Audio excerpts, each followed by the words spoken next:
Hey there, my name is Scott Hildreth. I'm the director of the Center for Great Commission Studies here at Southeastern Seminary, and I'm with my partner in crime, Greg Mathias. He's the associate director of our Center for Great Commission Studies. And we're happy you've been with us all day today as we have shared some videos and done some conversations with our students who are living literally around the world.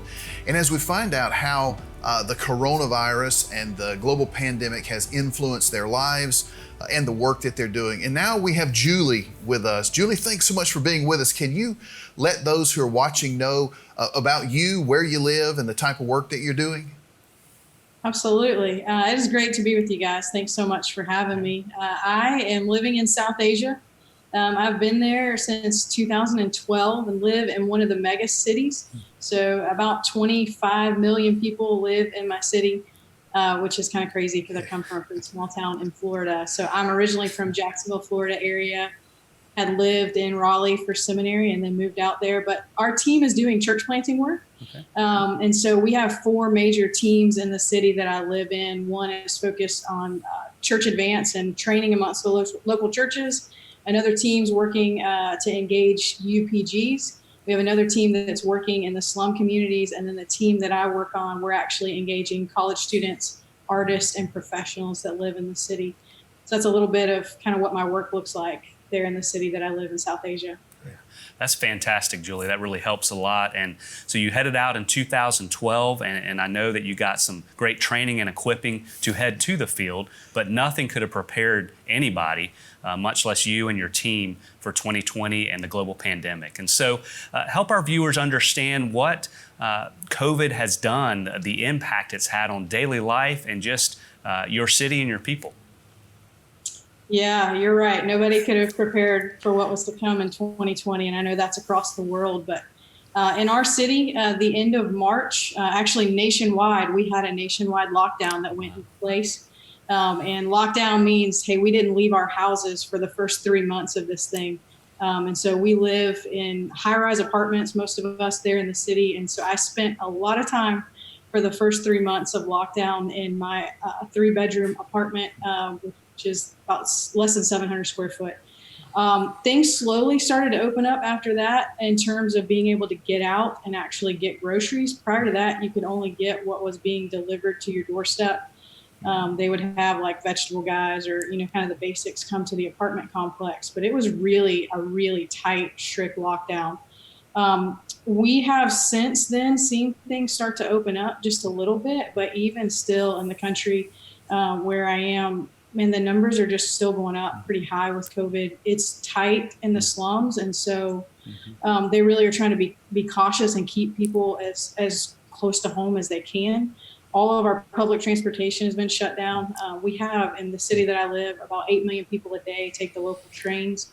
That is totally shut down. And so as you can imagine, if people can't get on the local transportation, they can't get to work, they can't do their jobs. And so we're really just seeing things be affected in terms of a total lockdown. Now, the benefit to that has been things have shifted and gone online, and people actually have time to do ministry and they have time to connect with us.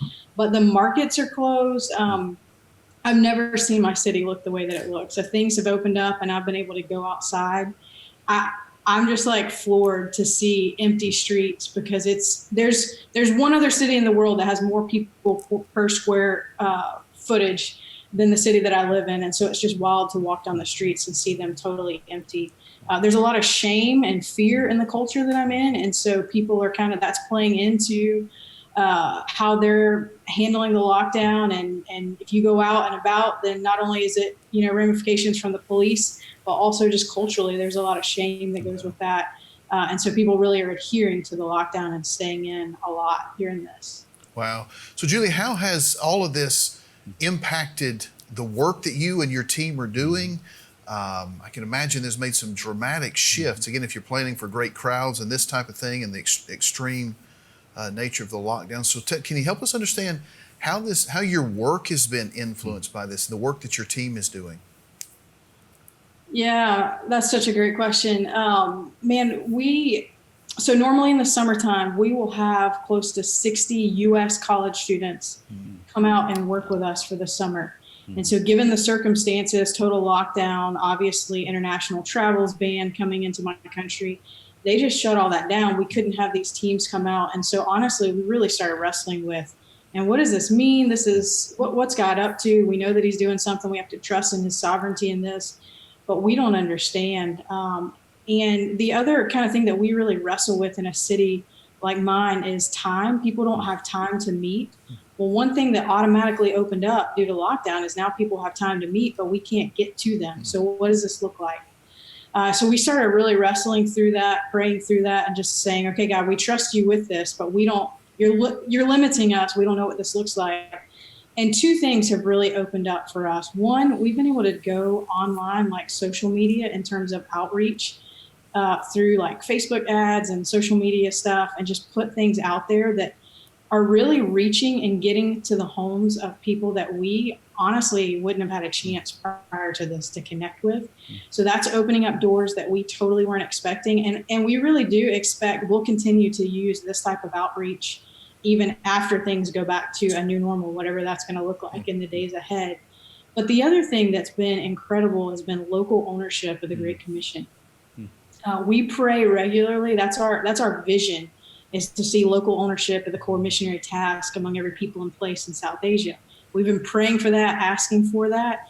But what has actually happened is as our hands are tied due to lockdown, our national brothers and sisters are running with it. So a lot of them coming from Hindu, Muslim homes, now they're first generation believers, they're stuck in their homes with family and friends. And so we're just hearing story after story after story of people being able to share the gospel in their oikos and with their families and in their homes. And it's been so encouraging.